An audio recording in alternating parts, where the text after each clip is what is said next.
My name is Regina Gallagher, and I work at the Goddard Riverside Head Start program. It's on the Upper West Side of Manhattan. I was inspired to become an early childhood teacher by my own children. When my son was born and then my daughter a few years later, I found I was really intrigued by what interested them, what enlivened their curiosity, and I wanted to find out more about that. My vision of childhood is a time of joy. It's a time of safe investigations for children. I think that their curiosity should be encouraged, and I don't think you should answer their questions necessarily right away. I think they need time to explore and to think and to try everything.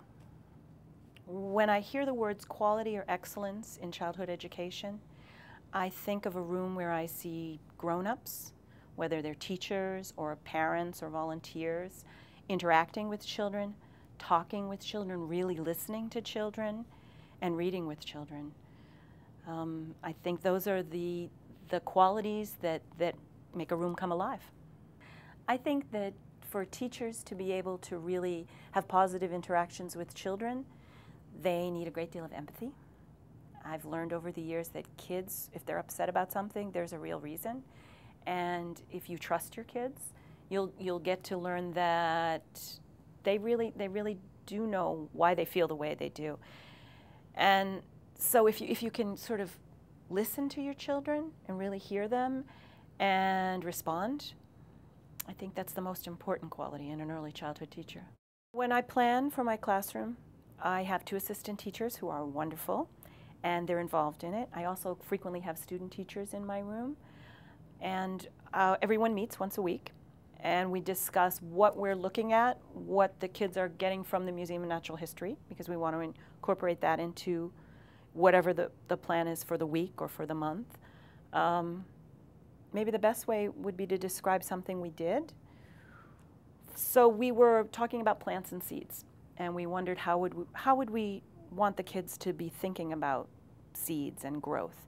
So we started by taking a plot of dirt and digging a hole and putting a rock in and putting a piece of Play-Doh in and putting a seed in.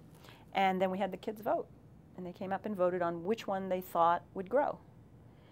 And over the course of 3 or 4 weeks, we planned different activities where they investigated fruits and looked for seeds. They put seeds in water, they put other things in water, and we kept observing and sketching the little pot of dirt. And the kids kept coming back to me and saying, you know, the seed is growing, but the Play-Doh and the rock aren't. So I think that's how we try and work from the children. That's how we plan.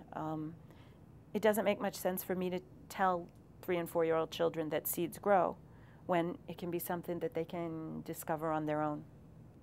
I think when I look at children, what I measure is their own growth individually. I don't compare children. So if one child comes into my classroom and they're very shy at the beginning and are not ready to participate, when I see the growth throughout the year, when they feel confident about making a statement either in a small group or in a larger group, then I can, that's how I measure it. That's how I know that they really are responding. I think the most important thing to tell teachers of young children is to get enough sleep. Because children give a lot back, but they take a lot of energy. So you really need to take care of yourself. You also need to have a life outside of your classroom, because that really sort of helps to nurture your responses with the kids. I've started back for my special education degree in early childhood. I'm very interested in where that's going in the field. I don't want to leave the classroom, because as much as I feel there's a lot I could give to other teachers, I don't know if I would get enough back. I really feel that the children give you so much. I think the most difficult problem that teachers face today, and it's not just early childhood teachers, but all teachers, is the sort of forcing of developmentally inappropriate curriculum into younger and younger grades. I think There are too many classrooms where the blocks have been taken out of kindergarten, the painting's been taken out of kindergarten.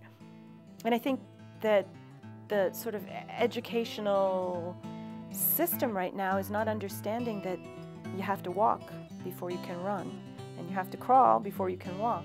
And those steps are very important. And if they're missed, I'm not sure you can get them back. I think that I can engage so fully with my class and with my students because I've seen the difference that it makes in a child's life.